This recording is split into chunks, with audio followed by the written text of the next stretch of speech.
And Nicola, you are now the presenter. Great, thanks very much. Well, welcome everyone to the first of a series of webinars on municipal adaptation to climate change in the Great Lakes region. This series of webinars has been prepared by a team of graduate students from the School of Natural Resources and Environment at the University of Michigan under the guidance of their academic supervisor, Dr. David Allen, and Heather Steerett, NOAA's Great Lakes Regional Coordinator. So I would like to take this opportunity to thank the students for all the work they've done in putting this series of webinars together. And I'd also like to welcome Professor Sara Pryor of Cornell University, who will be providing comments during this webinar on the relevance of climate trends and projections to municipalities. The first webinar will provide you with an overview of current weather trends and climate projections. And we'll also do a bird's eye view of some of the impacts that are relevant to municipal adaptation in different operational areas. And those will be expanded upon in our future webinars. But first, let's talk about the MARS program. The MARS program is our Municipal Adaptation and Resiliency Service. It was launched earlier this year with financial support from the Ontario Ministry of the Environment. And it's designed to give our members, you, more information, more resources to help you expand and accelerate your adaptation activities. It consists, as you can see on the screen, of a MARS portal that was prepared by the Ontario Centre for Climate Impacts and Adaptation Resources. And it has an enormous amount of information for you. I do recommend that you go to the site. You can see the website address there and register on the right-hand side of the screen, and you'll have access to all that information. You can also go to our own MARS website page at www.glslcities.org/mars.cfm. We also have a series of these series of webinars that will be going from now through to March of 2015, held mostly on a biweekly basis and usually on Wednesday mornings. This is an exception at 11 a.m. Eastern. And there will be 9 in all, with a number of them focused on very specific municipal operational and servicing issues like water management, wastewater and stormwater management, roads, transportation, and also looking at regulatory liability and economic impacts. So you can go to our website to register. We've also collected... This is Simon. Let me stop here for a second. Could you make sure you show your screen, please? Huh. Because we've been on the white screen for a little bit. Oh. Here we go. Thank you. Showing now? I apologize. We've also collected profiles of our members' current and planned adaptation activities called Calls to Action that you can find on the MARS portal. There are about 15 to date, and we expect to have about 40 loaded up by the end of the year. And I encourage you to look at those and also to send in your own municipality's Call to Action form to share your adaptation progress with the rest of the membership. We're also going to be offering communications materials to our members in the form of different infographics that are being prepared by our University of Michigan team. And these will be templates with key adaptation messaging that you can use for public education and awareness raising in your community. There'll also be a number of case studies that are being prepared by the University of Michigan team that you can look at and understand how different municipalities have approached adaptation. We've also received funding for demonstration projects that we'll be posting on our website. And finally, we'll be awarding municipalities for their adaptation progress and innovation in adaptation with a series of awards at our upcoming annual meeting in June of 2015. So those are the kinds of resources available to you, and I do encourage you to look at the portal and our website to take advantage of them.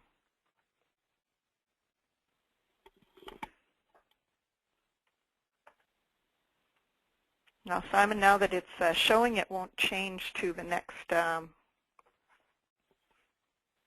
It won't change to the next slide.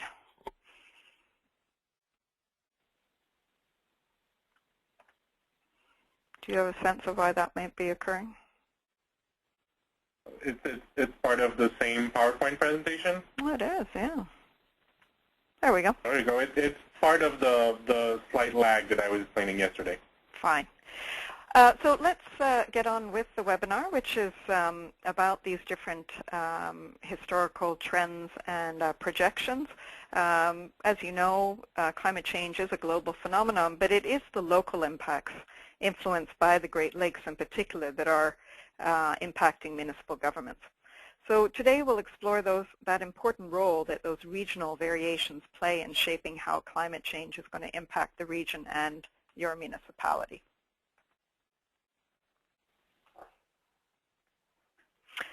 Understanding and predicting something as complex as climate is not done with a simple hypothesis, as you know. Models simulate the physical, chemical, and earth processes that drive climate. Models are used to study past changes in the Earth's climate, as well as project future changes. And these models are our best collective guess as to how the climate system works, and based on past and current observations, and tested against historical and prehistoric conditions using data records from the past.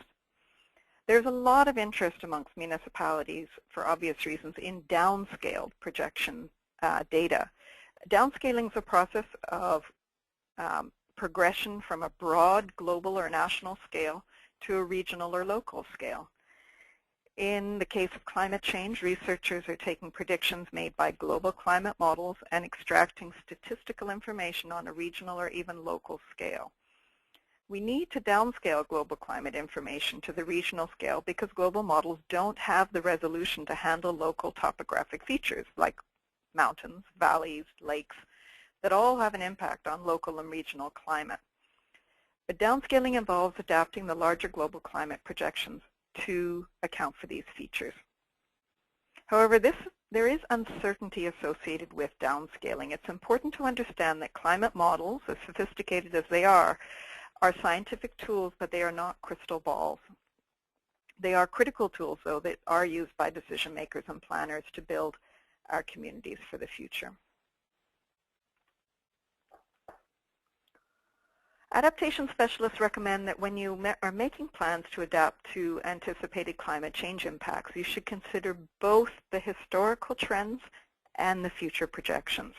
That's because historical trends provide much greater certainty with respect to average temperature, precipitation, what observed changes have occurred over the last 20 to 30 years. Simply by looking at this historical data, sometimes you will actually learn a lot about whether your infrastructure is using up-to-date design criteria. What historical trend data is not able to do is to provide a good prediction of the future. So if the historical data shows that there were three 100-year storms in your area in the last 10 years, it does not necessarily mean that you'll only have 3 in the next decade. You may well be getting more. So climate projections provide a better idea of what extremes to expect and how the average trend lines will likely move. But they do lose certainty as they are downscaled to the local level. But they are at the same time helpful in making the case for certain actions and investments if you're presenting to your council or even to residents and businesses. So our best advice, your best bet, is to start with historical weather data and then integrate what climate projection information is available for your area to determine what adaptation actions to take. I'm now going to give you an overview of what historical weather and climate projection information is telling us, and then I will hand it over to climatologist Sara Pryor of Cornell University to provide more detail and to answer your questions.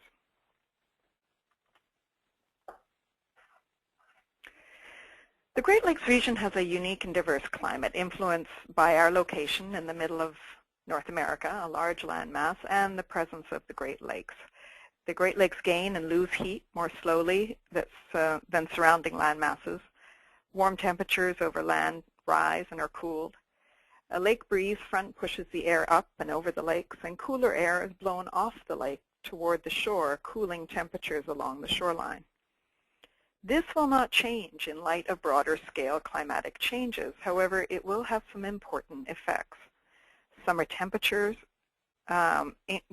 increases will likely be less severe downwind from the Great Lakes as a result of lake-inducing cooling. This could be part of the region's appeal for summer tourism as a place to escape the heat. An increased difference between air and water temperatures in the fall and early winter will likely lead to an increase in lake effect precipitation. And in the winter, this moisture condenses as snow when it reaches the land, creating heavy snowfall in some areas known as snow belts on the downwind shores of the lakes. The shores of Lake Superior are prone to this lake effect snow, and they have recorded up to 350 inches of snow in a single year. And we also expect that lake ice coverage will decrease, notwithstanding last year's record ice coverage. As I mentioned earlier, historical weather data can tell us a lot about changes that are already occurring. So right here you see a table with some highlights that over the last 100 years we've observed a 2-degree Fahrenheit increase in average temperature, an 11% increase in total precipitation. And over the last 50 years, a 37% increase in heavy storm precipitation and 9 additional days of frost-free season. Over the last 40 years, we've seen a 71% decrease in Great Lakes ice coverage. And so the Great Lakes region, from these trends, you can see is getting warmer and wetter, and winters are getting shorter and slushier. Predictive models suggest that these trends will continue and may even accelerate. All this means is that the climate future generations experience in the Great Lakes will be fundamentally different from the climate of today. By 2050, Toronto's climate on the north shore of Lake Ontario is projected to become subtropical, feeling more like present-day Kentucky. And by the end of this century, it's predicted that Michigan summers will feel more like current summers in Arkansas. More specifically, with respect to temperature, we can expect more hot days each year. There's been an increase in both annual average temperature and the frequency in extreme heat events already. Since 1900, annual average temperatures have increased by 2% Fahrenheit or 1% or 1 degree Celsius in the Great Lakes region. And from 2000 to 2012, we've seen faster warming than in any decade since 1900. By 2050, air temperatures are projected to increase by 2 to 5 degrees Fahrenheit or 1 to 3 degrees Celsius. And winter temperatures are warming faster than any other season. The length of the frost-free season has increased from that period, 1991 to 2012. The amount of future warming for the region will really depend on changes in the atmospheric concentrations of greenhouse gases, and those vary depending on those predictions about that atmospheric concentration. In terms of precipitation, the observations to date have shown that there's been a general increase in precipitation over the Great Lakes over the past several decades, and particularly the intensity of the heaviest rainfall. So since 1900, we've seen annual precipitation increase by nearly 11%, which is expected to rise. The amount of precipitation falling in the heaviest 1% of storms has increased by 37% in the U.S. Midwest over the last 50 years. And you can expect to see more severe weather causing more flooding and more drought. Shorter winters have led to more precipitation falling as rain instead of snow and having fast freezes and then melts in the late winter, early spring season. So predictive models suggest that this tendency towards more intense precipitation events will continue, which will lead to frequency of heavy rain and flood events, and particularly in the late winter and summer, early summer. This graphic you see right there is part of a study that predicted that southern Wisconsin will see a 10 to 40% increase in the intensity of heavy rain events by the end of the 21st century. There's still uncertainty about how exactly climate change will affect the levels of the Great Lakes. There's a range of predicted changes in lake levels over the next 50 to 100 years, with an overall downward trend in lake levels expected. However, that trend will be marked by significant variability and fluctuations.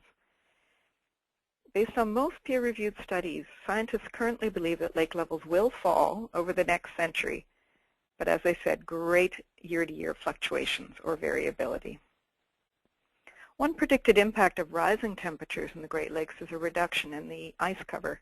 In this graphic, bars show decade averages of annual maximum Great Lakes ice coverage from the winter of 1962 to 63 through to 2012-2013. Lake Superior could have little to no ice cover left by mid-century. So that provides a bird's eye view of what is expected in the Great Lakes. I'm going to ask Professor Sara Pryor now to provide her insights into climate observations and projections and implications for municipalities. Professor Pryor? You are not a presenter, Professor Pryor. I cannot resist starting by saying that I used to live in Vancouver in Canada and very much enjoyed my time there, so hello to the Canadians. Yes, so I'm hoping you can see my screen. This is a very beautiful image from Cornell, and we extend a warm welcome if you would like to visit us. Yes, so I am a climate downscaler. So I want to just drill down and talk to you a little bit about what that means in just a little bit more detail.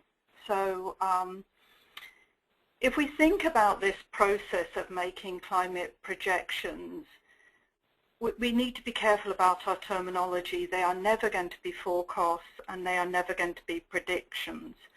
And this is because the very first step of making a climate projection is to acknowledge that there are a range of possible futures. So if we look here at the upper left-hand corner of the screen, it's talking about climate forcing, and we describe that using what we call representative concentration pathways.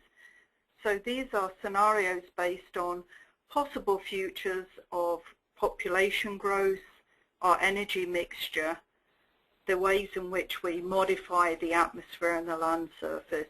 So they are always going to be projections, and they are always going to encapsulate a range of possible futures. Those are used to drive our Earth system models, which are coupled models, numerical models that describe the atmosphere, the ocean, the ice cover, the land surface. And they do so by essentially discretizing or breaking down the Earth system into a number of boxes.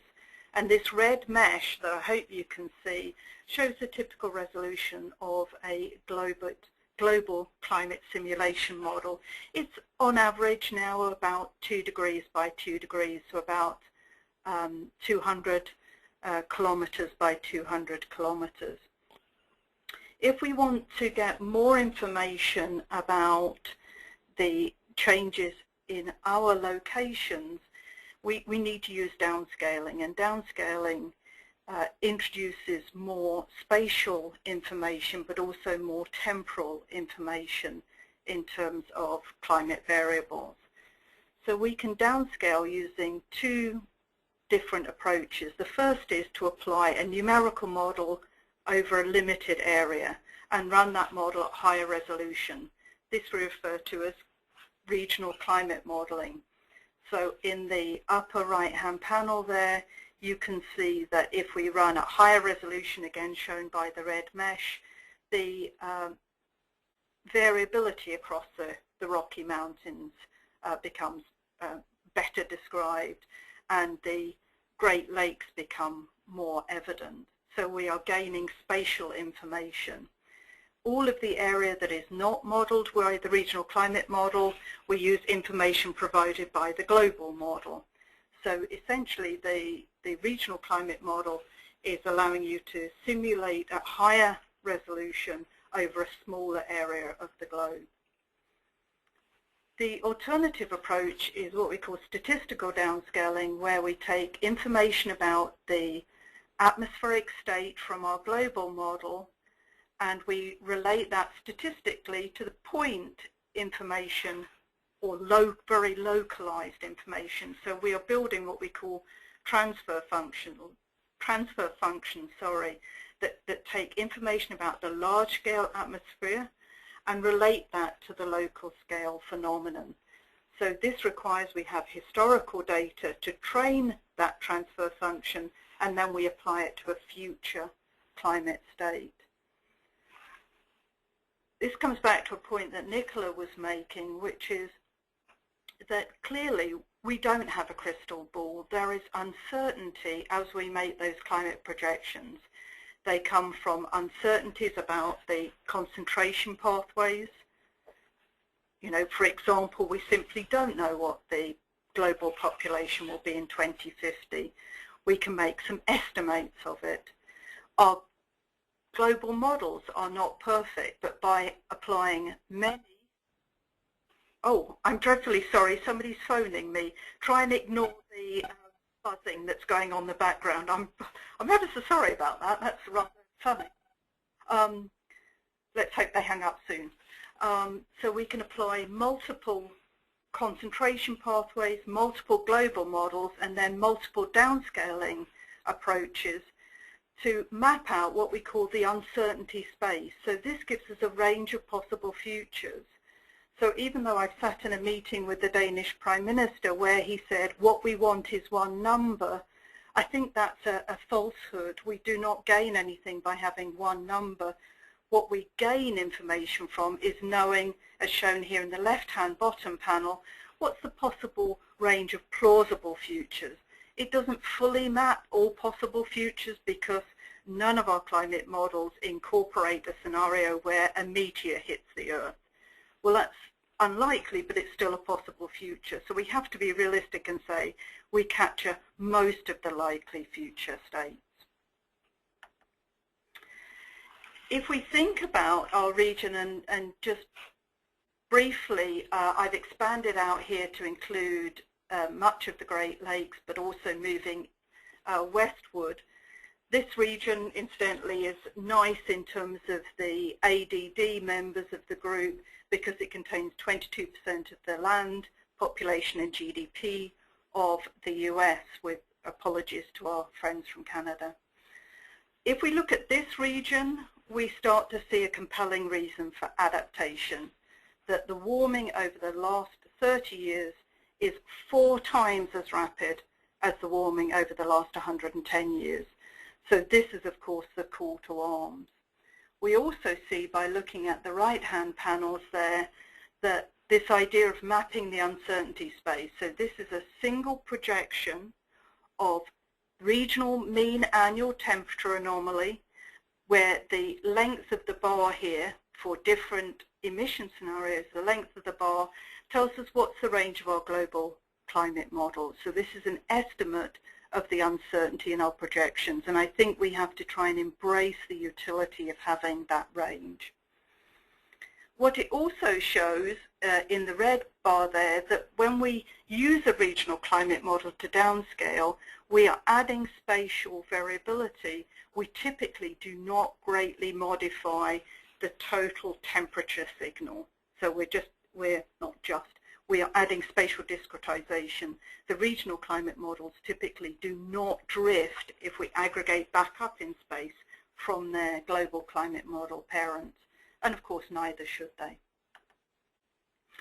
So one of the things that I hope is unique about me, or at least atypical about me, is I am a climate scientist, but what I'm trying to do is run climate downscaling in service of folks such as yourself. So for example, on this panel, we took 4 key sectors within the Midwest and Great Lakes region, and we thought when we evaluate our regional climate models and when we make projections, let's not make them for climate variables, let's make them for impact relevant variables.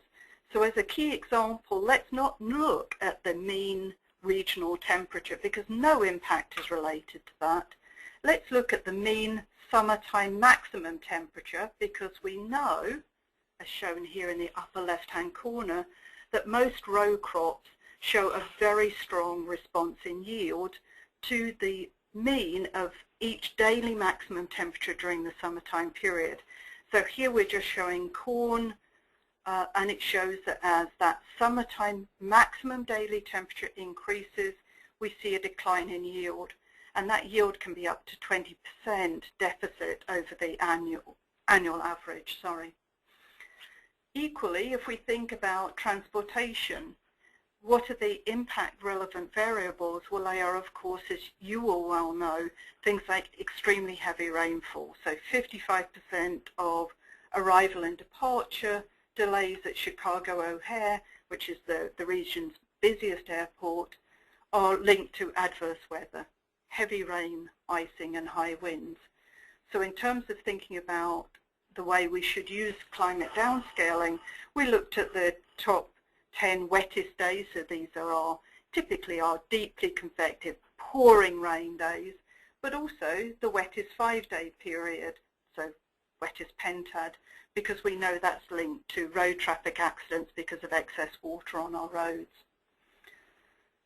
So what we are trying to do is run our climate models as climate scientists, but extract from them information that we hope is more closely allied to your needs. So I'm not going to go through every one of these panels, so don't be alarmed. But what we're also trying to do is link to what Nicola said. For each of our climate projections, so that's what's shown here in each panel. So at the top of the panel, it shows what's the variable we are projecting. We show by the dots what the historical trend is. By the middle row of text, how well do our regional climate models do in simulating this current 30 years of climate state? And then what does the future, so the middle 20 years of this century, look like relative to the last 30 years of the last century? So what we are trying to do then is contextualize the future in both the recent trend, but also in terms of our ability to simulate the current climate. And what we're hoping to do here is, of course, add confidence to our projections. So for temperature variables, and if we just look for a second here at the mean summertime maximum temperature, we see no historical trend. In fact, you can see some green dots here which show declining values in the historical record. These are stations that have seen a strong influence from irrigation. So as you know, 20 years ago, there was virtually no use of irrigation in a state like Illinois, and now something like 20% of row crops are irrigated in Illinois. So where you get irrigation, you suppress summertime maximum temperatures. Second row, we show that our climate models are a little bit cold biased when we take the 8 regional climate models we applied. But the middle of the 21st century is a full 4 degrees warmer when we average across this whole region than the end of the 20th century. So the climate change signal is bigger than our historical bias, and that, I would suggest to you, equates to an actionable projection. We can equally do it for something like number of days above 90 degrees Fahrenheit or mean apparent temperature, both of which are strong warnings for health-induced human health impacts, heat-induced human health impacts, sorry, and make projections and again say, what do we see in the past? How good are we in the current? Can we make a projection? And both of those metrics show strong positive tendencies. And mean apparent temperature, I would suggest to you, is an even better metric because it includes humidity effects. If we turn towards precipitation, we have a harder time making robust projections of precipitation. And this is, of course, completely intuitive. It's much harder to know, will it rain and how much will it rain, than what will the temperature be. Nevertheless, if we make projections of things like spring precipitation, spring total precipitation, which is really important, of course, for farmers trying to plant row crops. We see a positive trend in the past that Nicola talked about. Our models are slightly dry biased, so they're not raining quite enough in the spring, but we see a tendency of that historical trend into the future, so amplification of our springtime heavy rain events, and that's really manifest in this wettest 10 days of the year metric. One thing I would caution you on is that, of course, a historical trend doesn't mean it will continue in the future, and we certainly see that in terms of summertime conditions. The historical tendency is towards slight increases in summertime rainfall, largely driven, as I say, by increased water availability due to irrigation, but it's likely that tendency will reverse and we will actually see a drying of our summers, which of course has really strong implications for example, power plant cooling water availability.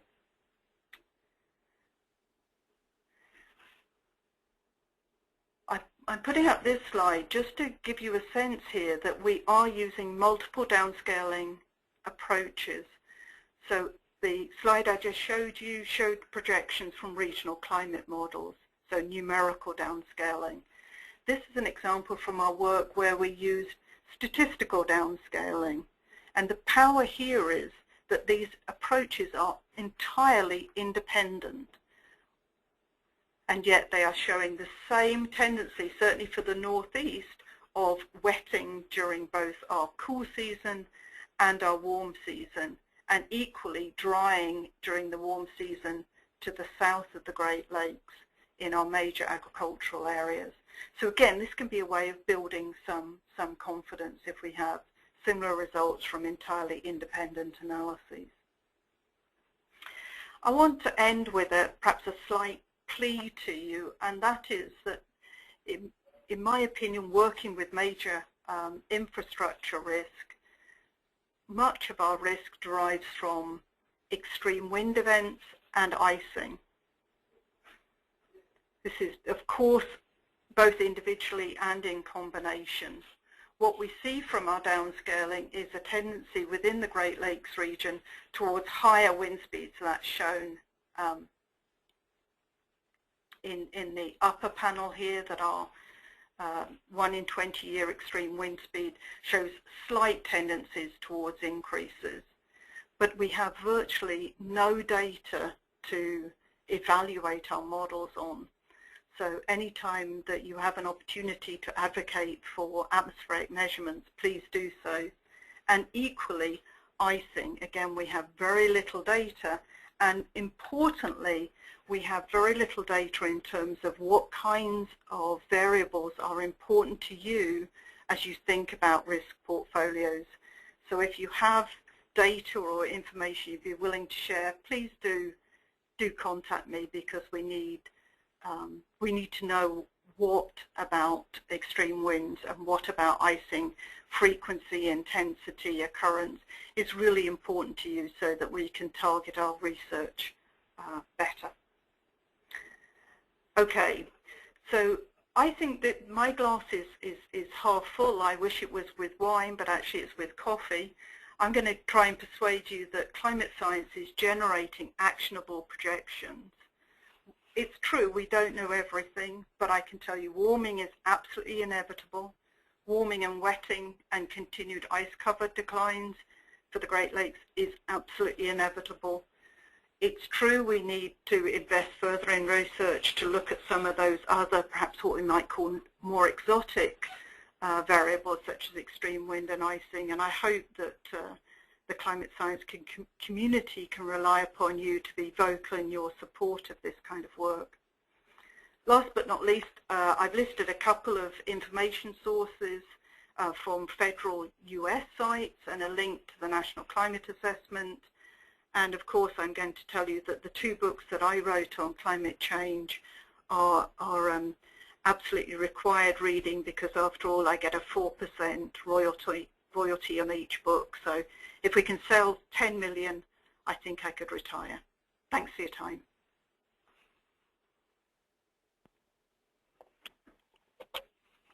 Thank you very much, Professor Pryor. This is Simon at the Cities Initiative. And if there are any questions, please raise your hand or write them in the chat box. And after that, we'll go back to Nicola for the end of her presentation.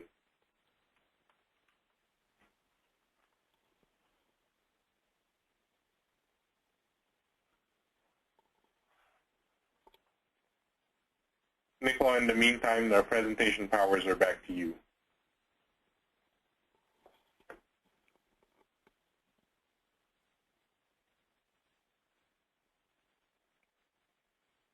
Well, Sarah, either you've overwhelmed the audience or you're crystal clear. I certainly have a question. You talked about numeric and statistical approaches to downscaling. What I didn't understand was whether they could be combined. I hear often that don't rely on one model because whatever assumptions that have been made in that model could be exaggerated in a sense. So you take a number of models and you combine them, and then you have a pretty good picture. So is it that you combine numeric and statistical models? Is that the kind of the best practice at this time?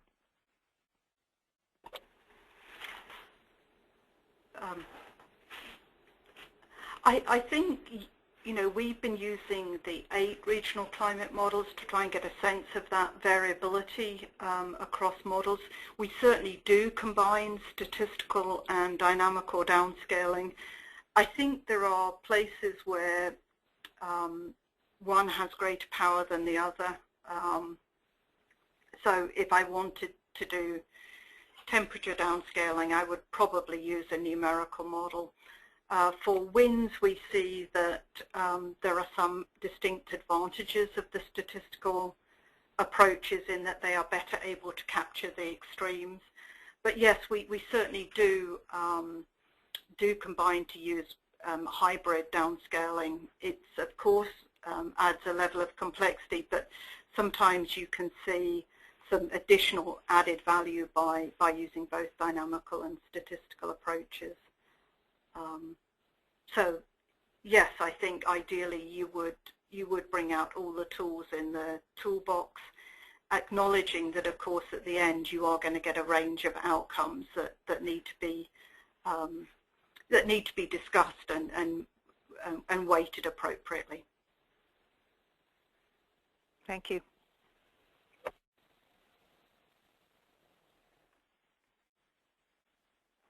I don't see any other questions for now, so Nicola, I would invite you to keep going, and we'll have more time for questions at the end of Nicola's presentation. Sure. Well, thank you, Professor Pryor. I've never seen quite that much detail to explain how some of these conclusions are drawn, so that was incredibly informative.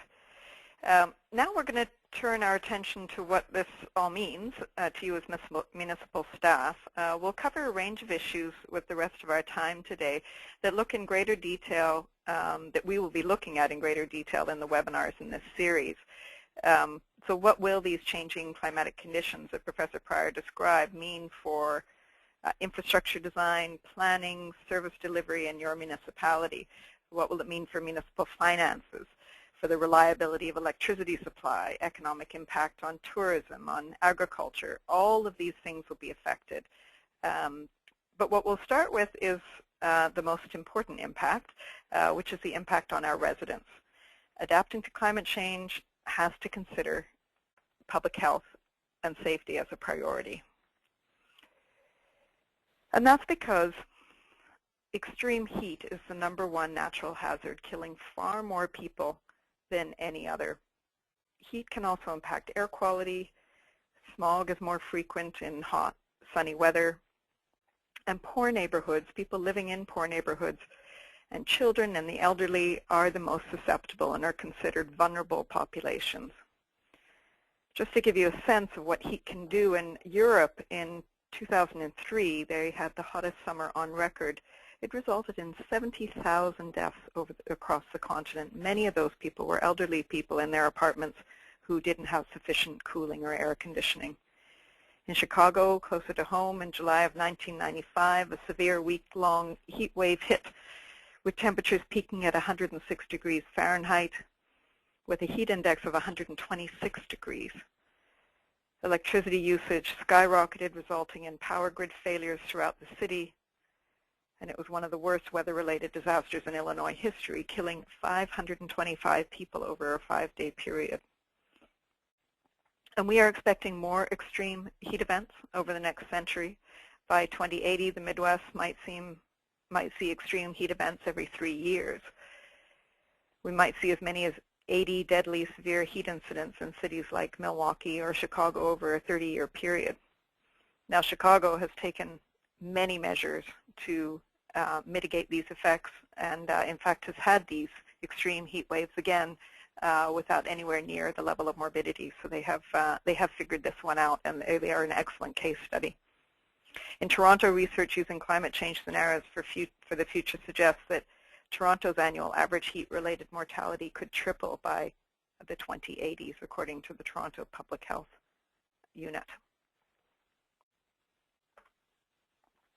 And then there are the economic impacts that Professor Pryor referred to, particularly those climate-sensitive sectors: agriculture, tourism and recreation, fishing. Climate change is expected to impact business operations in the Great Lakes regions, but it could provide challenges and opportunities.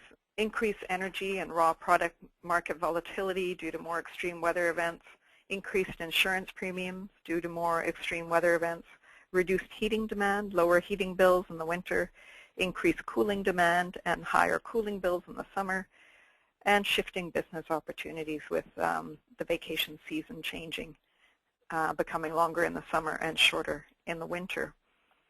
So climate-sensitive sectors like agriculture, tourism and recreation, maritime transportation will be the most impacted. Lower lake levels will lead to decreased depths of navigation channels, a reduction in maximum loads carried by vessels, so those of you with ports will see some impact. And in shoreline tourism, we'll see a mix of impacts, or we anticipate we will. There's already rampant algal growth on many shorelines, making them smelly and unsightly, and you're seeing a lot of for sale signs that impact your assessment revenues. But also, as I mentioned earlier, the summer season will become longer, leading to perhaps a growth in summer tourism, and then a shortening of winter tourism, leading to a decline in those revenues. In agriculture, in the short term, climate change could help or harm agriculture, as Professor Pryor had pointed out, with the extreme heat having a particularly severe impact on some crops. Forestry and fishing will also be impacted by changes in temperature. So there will be a range of economic impacts that are predictable, but will be slower in the making. And then there's a question of the impact on government finance and also liability. In Toronto in July 2013, just recently, there was a single rain event. 130 millimeters of rain fell, $850 million worth of insured losses. The event cost the city $65 million in capital and operating costs. An extreme weather reserve fund of $30 million that was set up for this kind of event was entirely drained by this single 2013 event. And in Chicago, Farmers Insurance Company, a major insurance company, filed 9 lawsuits against Chicago area municipal governments on behalf of itself and other insurance companies and customers whose property was damaged by the surge of stormwater and sewage overflow in 2013. Farm Insurance argued that the city of Chicago knew of the risks posed by climate change and should have been prepared. And the class action lawsuits raised the question of who is liable for the costs of global warming. The lawsuits were dropped a year later, but not without raising important questions about who is liable for these costs of natural disasters when these events are on the rise. There are 2 pending class action lawsuits in both Thunder Bay and Mississauga that are also related to extreme weather events and the preparedness of the municipalities. There are also impacts, as you know, on our networks, energy networks, transportation networks, that impact so much more when they collapse. Utilities are beginning to evaluate the vulnerability of their electricity transmission and distribution systems. You can see the effects of the ice storm in the Toronto region on the left-hand side of the screen, and the impacts of flooding in Grand Rapids in 2013 with a bridge washed completely away, and that was a bridge that connected residents from that neighborhood to the main roads. So they were completely cut off. In December 2013, about 350,000 customers across southern Ontario were without electricity after a massive ice storm. The local airport was closed, and some people didn't have their electricity restored for 5 days. It was pretty cold, too. Recent storms have shown how vulnerable our energy and transportation networks are. You'll recall Hurricane Sandy plunging large sections of New York City into darkness when at least one transformer was flooded, and I understand that that transformer actually had a flood wall around it that was about 11 feet high, but the storm surge was 12 feet high.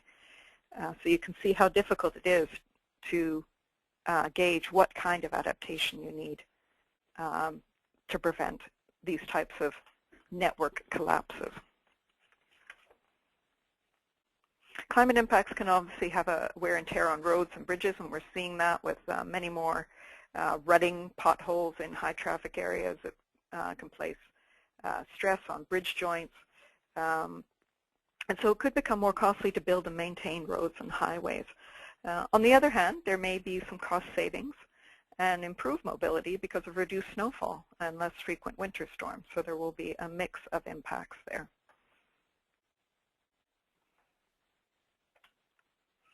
And then on water quality and quantity, as you know, climate change is warming the waters of the Great Lakes.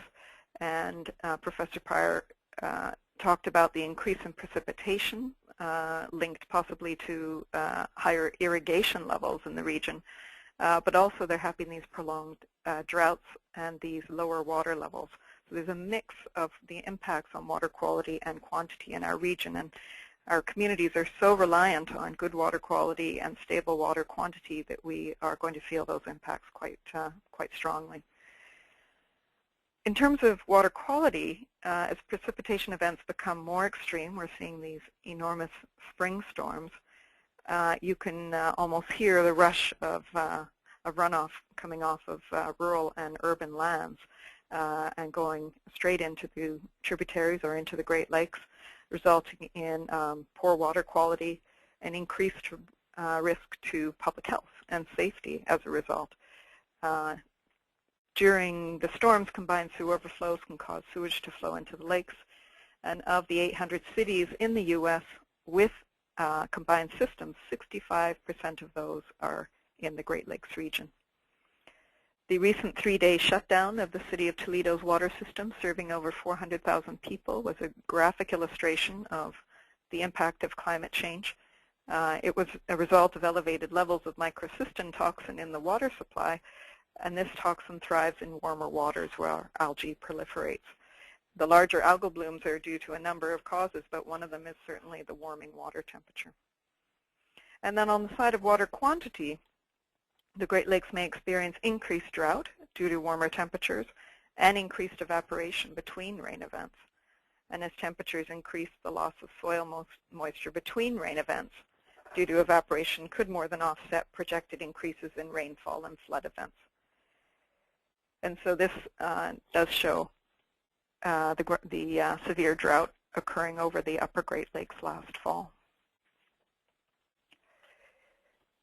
So very mixed picture on water quality and quantity. In terms of private property, I'm sure you've received many, many calls, as have your councillors and mayors, about basement flooding. That is clearly on the rise.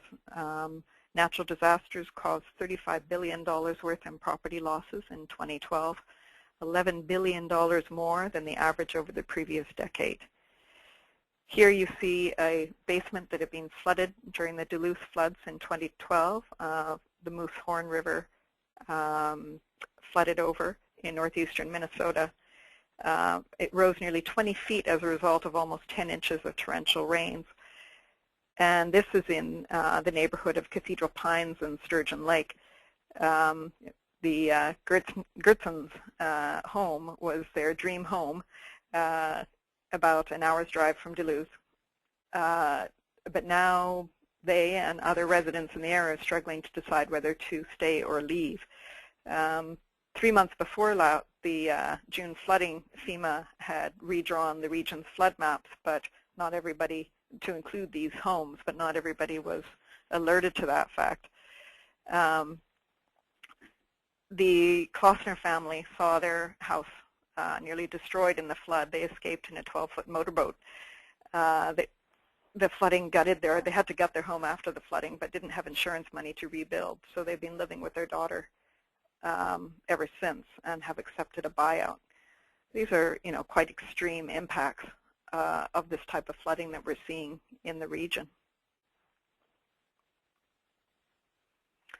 And then the final area that we're going to be covering in our webinars is urban ecosystems.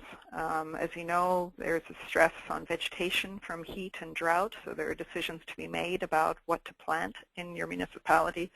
There are damages to parks and trees from floods and windstorms. In fact, in May of 2010, there was an 85-kilometer-per-hour windstorm that took down enough trees in Toronto to use up most of the city's tree planting budget for the entire year. We're going to see loss of native biodiversity, or at least a movement north of native biodiversity. As temperatures rise, the distribution and composition of tree species will change and a shift northward. There will be more invasive species established and more pests to chew away at trees and vegetation, and the loss of wetlands and shorebirds. So very extensive urban ecosystem impacts that not only parks and recreation departments, but departments right across the board have to be aware of and prepare for. So that gives you an overview of some of the impacts that we'll be exploring through the webinar series. And it actually concludes our webinar for today. If you want to review what we covered today, as you heard at the outset, this has been recorded, and the presentation will be posted on our website, as well as additional resources that you may want to look at that are in the body of this presentation but aren't shown on the screen. I also remind you, please check out the Mars portal and our Mars webpage on our Cities Initiative website. And I thank you for joining us today. Please join us in 2 weeks' time to learn about successful municipal adaptation planning methods and strategies. We'll have Ashley Grace from the Great Lakes Adaptation for Cities office at the University of Michigan's Graham Institute to take us through some of the work that she's been doing with Great Lakes cities on adaptation. And I will switch it over to Simon now and ask if there are any questions. Thank you, Nicola, and I want to thank Professor Pryor as well for presenting today, and the team at the University of Michigan for putting this presentation together. We have a couple minutes left. If anybody has any questions, once again, raise your hand on the little box or write them in the chat box. And thank you to all of you for attending the webinar as well.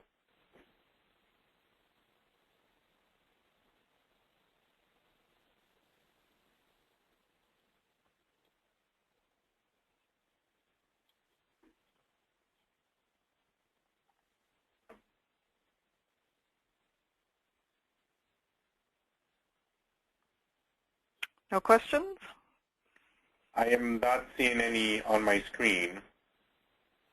Okay, well, thank you very much, everybody, for joining us. And we will be back online in 2 weeks' time to talk about adaptation models and those that have been successful with Great Lakes municipalities. Thank you very much. Have a great day. Bye-bye.